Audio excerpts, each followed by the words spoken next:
BSNL 4G जिसके लिए काफी ज्यादा लोगों के द्वारा उम्मीद लगाई गई थी कि अप्रैल महीने में BSNL 4G अपना लेके आ जाएगा, लॉन्च कर देगा।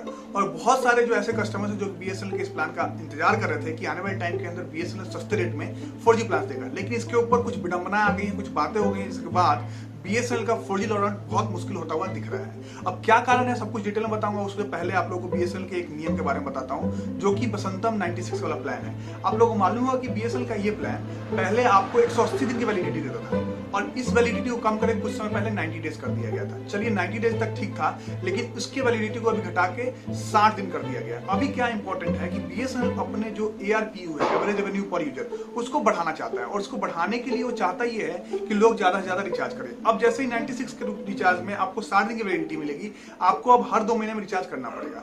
अब भी 96 के में आपको जो चीजें मिल रही हैं उसके अंदर आपको वैलिडिटी होगा 21 दिन का। 21 दिन तक आप एंजॉय कर सकते हैं कॉलिंग को, जो कि आप 250 मिनट पर डे किसी भी नेटवर्क कर सकते हैं, दिल्ली और मुंबई को छोड़ के। ये इन्फॉर्मेशन वसंतम 96 के बारे में निकल के आया, जो कि पहले 180 दिन का था। इससे बहुत लोग नाराज हैं क्योंकि ये प्लान 6 महीने से घटा के 2 महीने कर दिया गया है। अब इतनी ज्यादा कटौती की गई है, मतलब BSNL बहुत ज्यादा टारगेटेड हो गया है और चाह रहा है कि जल्द से जल्द अपने जो ARPU है उसमें इंक्रीमेंट लाए और 4G का जो रोल आउट है वो लेके आए।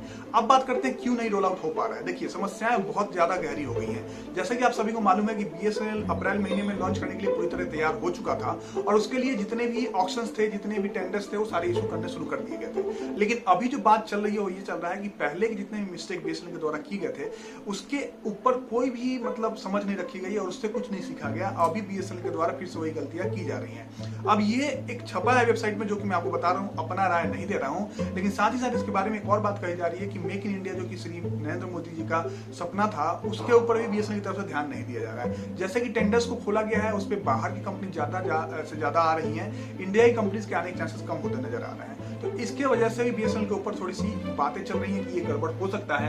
आने वाले टाइम के अंदर BSNL कैसे इस बात को लेके आता है, किस तरीके से इस पर सही चीजें करता है, इसके ऊपर देखने वाली बात होगी। अब एक और बात यह है कि अनफेयर बर्डन आ गया BSNL के ऊपर। अभी मालूम होगा आपको कि 2G और 3G ही लेके आया हुआ BSNL, जिसके कारण जो जियो है वैसी कंपनी बहुत ज्यादा तेजी में बढ़ गई, 4G हर जगह पहुंच गया। अभी अनफेयर बर्डन क्या है, पुराने जो पेमेंट्स थे उनको पेमेंट नहीं कर पाया BSNL, जो नोकिया को देना था या भी कुछ कंपनीज को देना है शायद, वो पेमेंट्स पूरे नहीं हुए हैं और उस पेमेंट को जब तक पूरा नहीं किया जाता BSNL की तरफ से तब तक परेशानियां बनी रहेगी। तो आने वाले टाइम के अंदर BSNL को 4G रोल आउट करना थोड़ा सा मुश्किल होता हुआ नजर आ रहा है।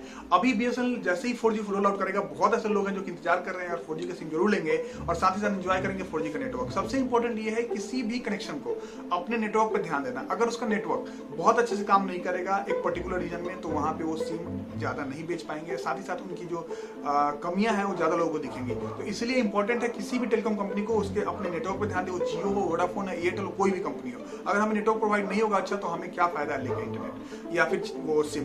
तो इन सब बातों को ध्यान में रखते हुए इस वीडियो को लाइक कीजिए, शेयर कीजिए, सब्सक्राइब कीजिए, चैनल को पहली बार आया तो साथ ही साथ तकनीक सर को बेल आइकन प्रेस कर दीजिए, 11 टाइम में तो कोई वीडियो सबसे पहले आता है। Thanks for video.